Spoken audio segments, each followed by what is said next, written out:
أعوذ بالله من الشيطان الرجيم నేను శపించబడిన బహిష్కరించబడిన శైతాన్ నుండి రక్షణ పొందటానికి అల్లాహ్ శరణు వేడుకుంటున్నాను.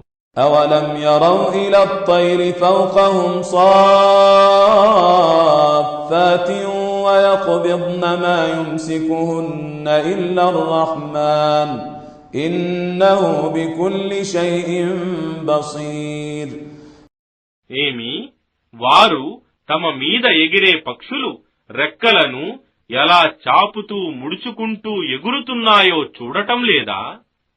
ఆ అనంత కరుణామయుడు తప్ప మరెవ్వరూ వాటిని అలా నిలిపి ఉంచలేరు కదా. నిశ్చయంగా ఆయన ప్రతిదానిని చూస్తున్నాడు.